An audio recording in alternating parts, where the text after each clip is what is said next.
Hey there, welcome to the Funny Farm. Letting these chickens have their first free range on this giant patch of weeds, grass, rye, oats, peas, turnips, radishes, and clover that we grew for them outside their run.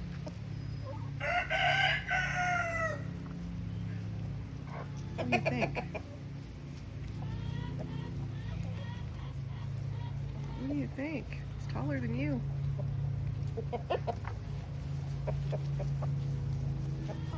Yep, I think they're excited.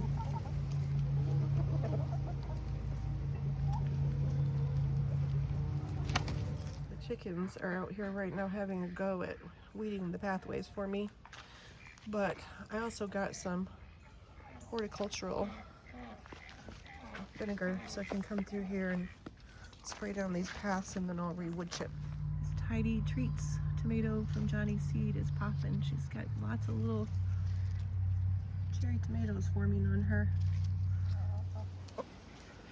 These chickens that are outside in the extra run are from the left side of my run, and the chickens that are cleaning pathways over there are from the right side of the run. We've got the door open for these girls in case they want to get brave and come out and play with the big chickens, but so far no takers.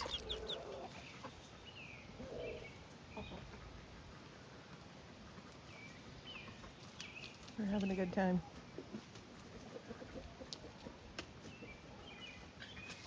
I pulled my last set of peas today out of this raised bed, and I've been having all kinds of problems with my in-ground bed out front where my herb garden is with thistles. Cannot keep them under control. So I decided what I'm going to do in that in-ground garden this year is I'm going to tarp it. I'm going to turn this one raised bed into a little tiny herb garden, and we're just going to grow in that bed out front. It's tarped. We'll put big containers or pots with pumpkins and melons, and I'm going to let them spill all over the tarp. And maybe put that row of tomatoes I have in pots on the edge of the garden, but that whole thing is going to be tarped. I did also put the last of my zinnias in here and our red nasturtium. These are the tomatoes I'm going to put on the tarped area. They're doing well in these pots. Check out last year's giant parsnips that I couldn't get out of the ground that have gone to seed, that are taller than me. I do also have a few volunteer potatoes back here behind the parsnips, and since this side of the garden doesn't have as many thistles, I think I may wait and harvest the parsnip seed and these few potatoes before I tarp this side. Most of my squash are looking really happy, and I actually got to pick a few of these little Dixie yellow crooknecks today. Here's another happy squash, and another happy squash.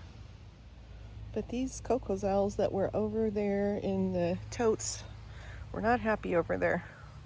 See how yellow they are? And there was plenty of good fertility in there, but they do not seem to like it over there. So I'm going to move those into this raised bed where I dug those potatoes the other day and see if they grow over here. If not, I may replant some of this.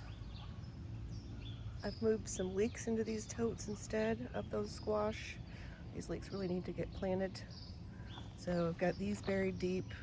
They did good in the totes last year, and they'll be fine here. I think maybe these retain too much moisture, and the squash wasn't happy with that.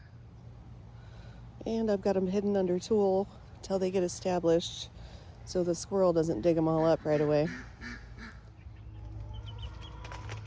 The babies decided to get brave and they ventured out in the yard with the big chickens. But they're hanging over here on the side to themselves.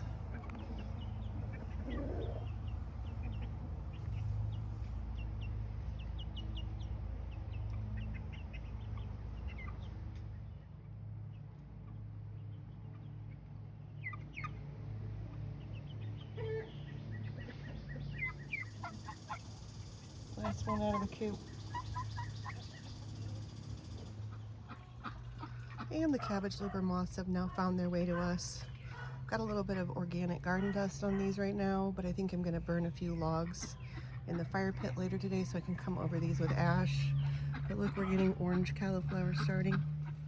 My lilies are starting to bloom. Look, it's so pretty.